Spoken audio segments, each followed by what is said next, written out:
old high school asked if I would come and speak to the students, you know, because they thought I'd have an inspiring story to tell the kids. I said, no. What am I going to tell the kids in the school? Kids, here's what you do. You be a blackout drunk for 15 years, snort every powder you see, get divorced twice, and all your dreams will come true.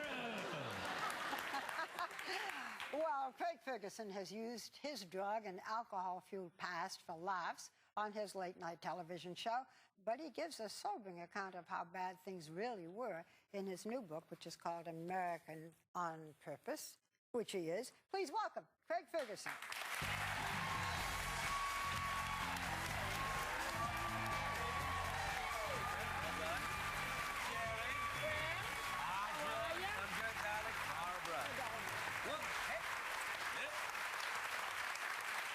About smoking in public. Yes. I actually think that there's too much interference about all that smoking business. I'm with you. If they want to go and smoke in the park and over in that corner, do it. You know, I get annoyed at when people say, when you have to get a cup of coffee and it says, careful, the beverage you're about to enjoy is extremely hot, because apparently people are so stupid they don't know that coffee is hot. I feel insulted. I feel like a moron when I go to Starbucks and they go, careful, your coffee's hot. Like, I'm 47 years old. I've had coffee before.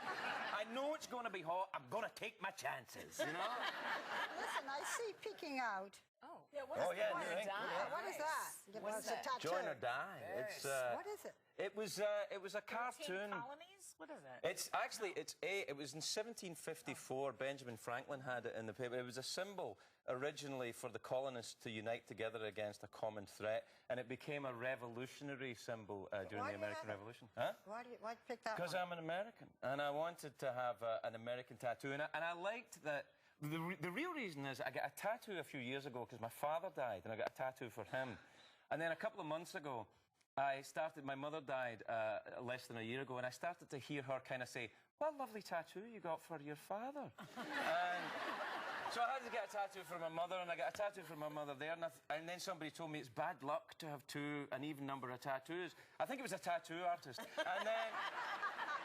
And then I had to get a third tattoo, and I thought, well, what's very... Also, my body was beginning to turn into a bit of a churchyard. It was like tombstones on it, so I thought I wanted something that was for me and life-affirming. So this is a kind of personal as well, because it's kind of new thought, the new world. I kind of like that. I want to talk a little bit about your new world, because you write in the book, and we mentioned it, as we saw in that little clip, you talk openly about your past addiction to drugs and to alcohol.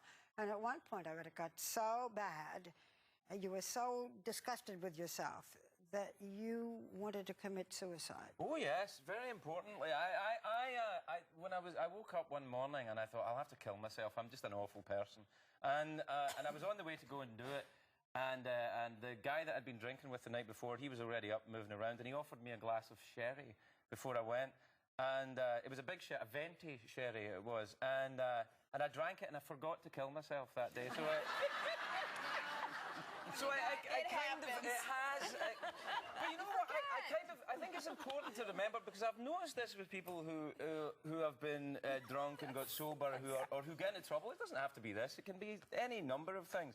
That it's not always, you know, it's not always cinematic. It's not always something you have to carry around like a lead weight. It happened. It was my life. It happened. At the time, it was extremely dangerous. But I'm kind of...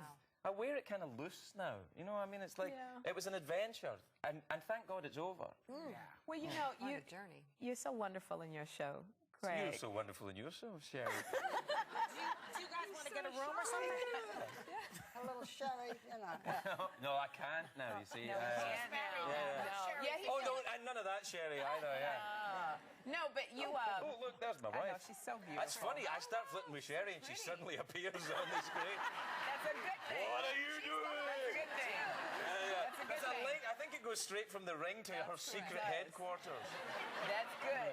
No, but you know, you follow the David Letterman show, and you know, there have been so many rumors swirling around that when he retires, you would be asked to take over his slot. Is that something you think you would want to do? Oh, I don't think David should ever retire. I think that David's very, very good at his job, and And I was watching him with the president last night. I mean, he's statesman-like, Dave, in that kind of way. And so that's why it's interesting to watch. I'm not really that interested in being a late-night talk show host. I think that the reason Would you rather be on earlier? Yeah, I think so, yeah. Maybe about now, 11 o'clock in the morning. Up against us. Yeah, no. What I would like to do is, I think the reason they put my show on late is because CBS are kind of ashamed of it. I don't think it's because I'm... I don't think it's because I'm I'm not really a late-night talk show host. I just do it. Leno's hour would suit you then, the 10 o'clock. No, that's prime time. There's too many people watching. I'd get nervous. So Yeah. where do you want to go in the middle of the night? I don't know. You're making me nervous. I don't know. No, I don't. I'll decide later. We should say you're on now at 12:30. 12:30, yeah. 12:35. So let me ask you about something that is probably a little easier on the brain. You were not laid back today, Whoopi. What's going on? I just am like that. Okay. I'm a couch. You didn't like to fly. No. And you took flying lessons and became a pilot. Yeah. Are you out of your mind? Absolutely. What? No, listen. This is something that the illusion that I am not insane is should be smashed. I'm not making myself a poster boy for sanity, but I do know that I don't like to be afraid. Yeah. I don't like to be afraid. It makes me angry. Yeah. And I don't know what that is. Weakness. You know, it makes me angry. So I wanted to learn about flying, and I did. I learned about it, and now I'm afraid of flying. But only when I'm the pilot. That's good. That makes sense. In your book that you made a lot of money doing the Drew Carey show, but you didn't love it. I didn't love doing the show because I had to play an Englishman. So from people from my background, that's a bit of a worry, you know. But I love the people. I mean, Drew Carey's still a friend of mine, and Kathy, of course. But I didn't enjoy the work so much because. So what do you want to do? You don't like that. You don't want to be on late at night. You don't want to be on at 10. No, I don't want to give that I'm unhappy. I know I'm fine. I just want to keep going with this. Yeah. I want to just do my show and do that. Yeah, everything's all right. Yeah. And you know what? You're wonderful on that show. And you do your monologues and you ad-lib them and they come right from here.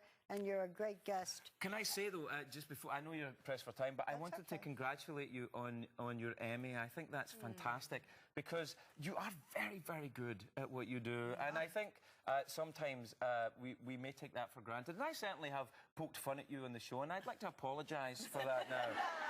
No, I would. I'll never do it again. Keep poking fun. Keep poking fun. No. Congratulations. One never... If I get to the point where people can't poke fun at me and do bow wow wow wow, I'm in big trouble. That's true. That's true. You can rub any part you like, but don't set this thing off again. No.